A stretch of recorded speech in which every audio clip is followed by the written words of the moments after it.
Hello and welcome to Inside 11Alive News Investigates. I'm Ron Jones, and today we want to talk about underride crashes. It may be a term you've never heard of, but it's when a vehicle slides underneath a semi-truck in a crash. They're dangerous, as you can imagine, and often deadly, and the federal government wants Georgia to start tracking them better.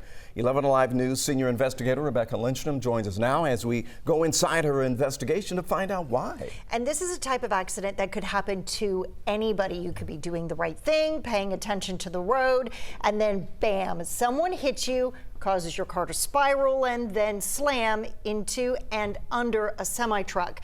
And we found that those accidents have life-altering impacts. Take a look.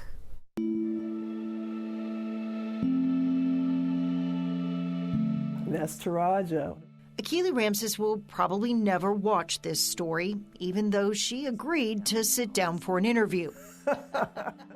We warned her there would be images like this and this. This is a big hole in our family. This is Lula. She prefers to remember her son and grandchildren Esme. this way. Ayoka and Kisasi. There was a total of 6 people in the car. Was it October? October 31st. They were coming home from trick-or-treating. Coming home when her son, movie stuntman Taraja Ramses, turned onto I-20 and slammed into a broken-down semi-truck. Taraja and 3 of his children were killed. I'm sure he probably tried swerving. That's why the biggest impact was on his side. While several factors contributed to the crash, part of Taraja's vehicle ended up underneath the semi-truck, otherwise known as an underride accident. Had you ever heard the term underride before? I didn't until you told me. The National Highway Traffic Safety Administration, NHTSA, says 630 people die in underride crashes each year. In 2022, the most recent year data is available, 12 underride crashes happened in Georgia. But 11Alive News Investigates discovered that number is low, really low. We pulled police reports and pictures from crash scenes and found the total number of underride crashes could be 3.5 times higher. So much of these analyses, whether it's cost-benefit analyses or studies that we do, depend on accurate counts of the size of the problem. That's Matt Brumbelow, an engineer with the Insurance Institute for Highway Safety. NHTSA only counts crashes if the officer uses the word underride. Taraja's crash report only says he rear-ended the truck. That's why NHTSA has asked states to add a box or a code on their report to make underrides easier to identify. 18 states have done it. Georgia isn't one of them. Brumbelow serves on a committee Congress created to prevent underrides. It recommended trailers be required to install rear guards strong enough to prevent the driver of a car going 35 miles per hour from going under, even if they hit at an angle or off to the side like Taraja. Depending on where the vertical supports are, if they're not close to the edge and they're not strong enough, then what happens is the end of that horizontal beam can just move out of the way. Nicholas was my sweet child. Liz Perkins Carson lost her son in an underride crash. Last September, a jury awarded her and another victim's family $462 million. The truck's rear guard met federal standards, but tests had shown for years there were better models available. The industry not only ignored the safety issue, but they actually, lobbied against any meaningful regulations that would enhance the safety. The trucking industry cites the cost to buy and install the bars, as well as the impact on gas mileage when you add weight. It's almost as necessary as having seat belts. It costs a lot more to include them, but they have saved a lot of lives. Rebecca Lindstrom, 11Alive News investigates. I love when you see that image of Akili Ramses talking inside of her home, and what's really interesting about that is the quilt that is behind her. That was made by her husband, depicting Taraja in one of his movies.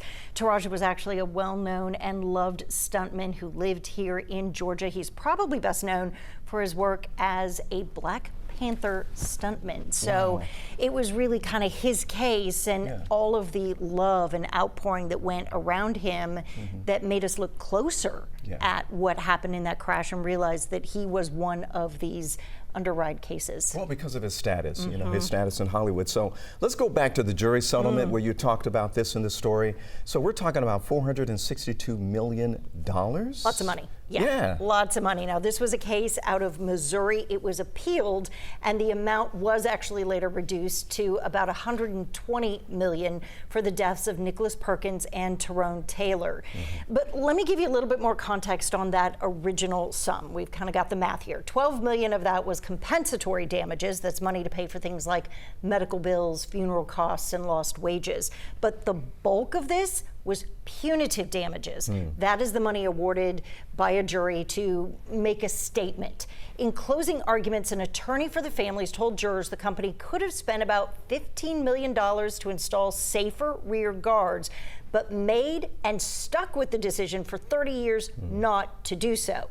So what it seems like the jury did was they took that 15 times it by 30 to get to $450 million, basically punishing the company for what they felt would have been the right decision a long time ago, but again, reduced on appeal to about $120 million.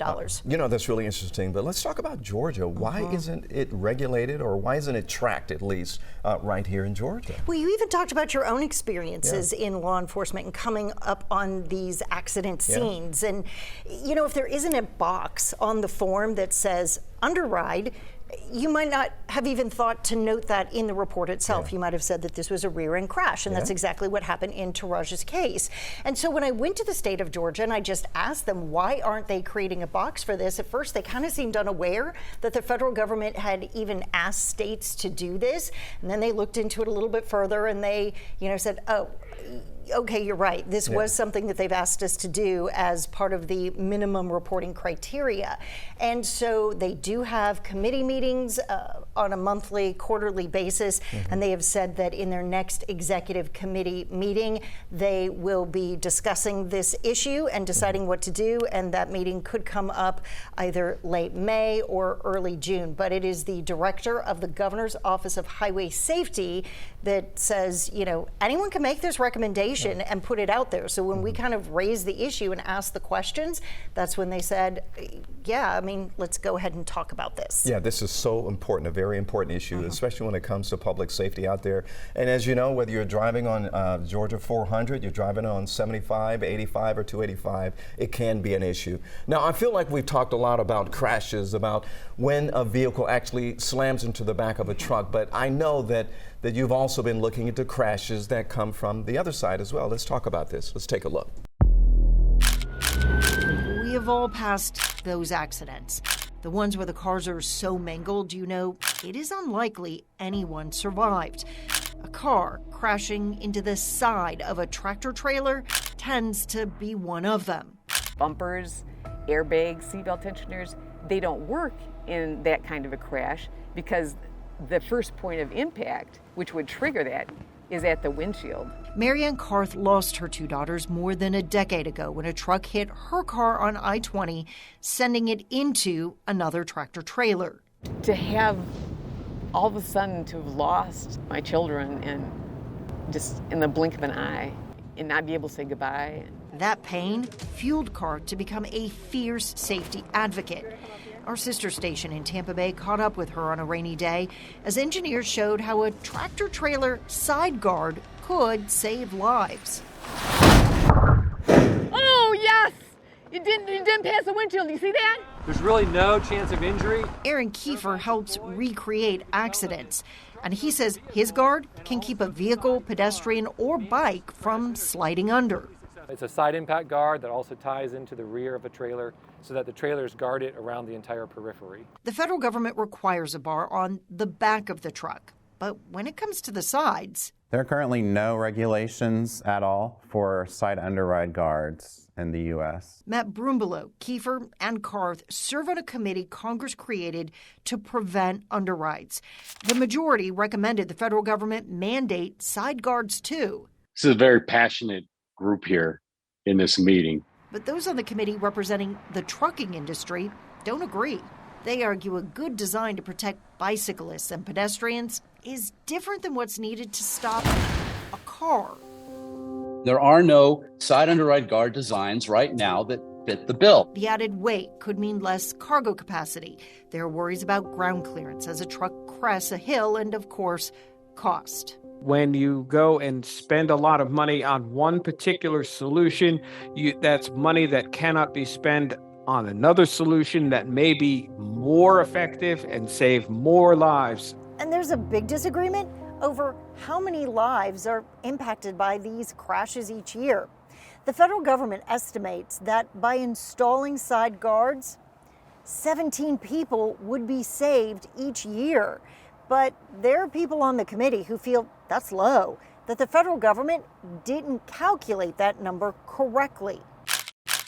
Using an entirely different approach, we came up with a number that was about 10 times as large. While the industry debates what makes financial sense, Karth says she'd pay anything to have her daughters back.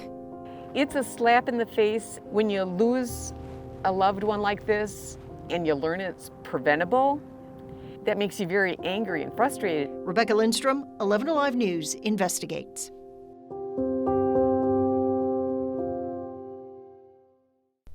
It seems the trucking industry has accepted the rear guards, but there's still a lot of controversy, kind of as you heard, around those side guards. So why not? Why not have the side guards to keep the public safe? Well, they talked a little bit about design, and that really is one of the big factors here, because you can imagine what's going to stop a car is different than what's going to stop a pedestrian or someone on a bike. And I know I didn't even think originally when I started researching this story, what are we talking about bikes and pedestrians for? So you have to imagine that if you're in the city and a semi-truck is trying to get through and they go up on that sidewalk because they can't make the corner, if there's a bicyclist there, maybe they're not paying attention, then they get in the path. And what happens is they get knocked over and then they go under the wheels of the semi-truck. So you want that guard that sort of deflects and pushes them out of the way. But that's, what you want to deflect a human being needs to be a little more flexible and softer than what's going to stop a car. For that type of impact. Right. And so if you've got something hard that is stopping a human being, that could cause equal damage, and then if it's soft and flexible, then it's never going to stop the car. So you've got these kind of competing needs, but there are engineers who say, look, this is a solvable problem. We can create something that does both, but there just really hasn't been a standard created yet to do that. Okay, so there's a possible solution out there right now. Why is the industry pushing back against this? Well, I mean, money. The federal government estimates that it would cost $35 billion. That's a lot. $35 billion to install side guards on every truck on the road. And the industry says that is money that could be better spent on improving crash prevention technology. One spokesperson from the American Trucking Association told me that the industry already spends $14 billion every year on some of this preventative technology and training. And then there are just, again, some of the practical issues. Okay, you spend that money, you spend that $35 billion, but what happens if the design doesn't really accommodate all situations? Like a truck is cresting a hill and it's got something along the side. Is it going to scrape as it crests that hill or railroad tracks?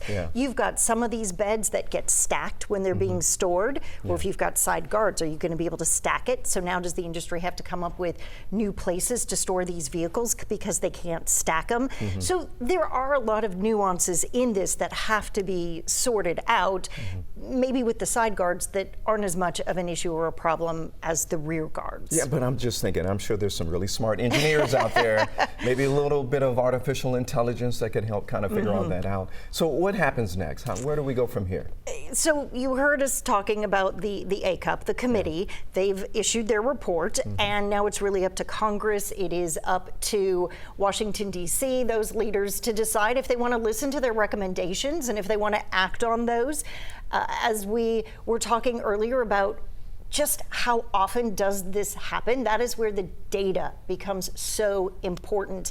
And our producer, Kiara Frisbee, she actually took the time to go through crash reports here in Georgia, really looking through GDOT's serious injury and fatality database to start assessing whether they were counting and capturing all of these underride accidents, because this is the data from all of the states that get sent up on the federal level that they use then in order to say this is how many lives could be saved, this is the impact that would happen if we were to make these changes. And so that's where that data integrity becomes so important. And when she did that research, she found that the number of accidents, again, could be 3.5 times higher than what Georgia is reporting. So that is why perhaps the committee saying, yes, we're going to go ahead and put a box on the form so that we are better counting these and giving better data to the federal government, and other states are giving better data to the federal government,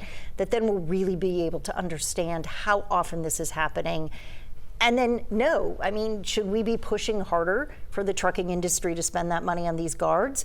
Or is that just a lot of money for the number of lives that would be saved? Would we be better off using that money in a different way to tackle this problem? And I would just think that you would end up spending that money in lawsuits, possible, in lawsuits as well, trying to fight that. Well, Rebecca, we really appreciate all the work that you do. Kira, the entire team, for all that you do to keep the public safe. And of course, I know you're going to stay on top of this story. Absolutely. And we're going to have more follow-ups as well. Well, you can find this conversation like these right under the news tab, folks. Just scroll down to Investigators, the Investigators Carousel. And folks, we just want to remind you, if you have a concern in your community or a story you want us to share, you can always reach out to Rebecca and the 11Alive News Investigates crew at 404-873-9111 or investigates@11alive.com. Thanks for joining Inside 11Alive News Investigates. We'll see you next time. Have a good day.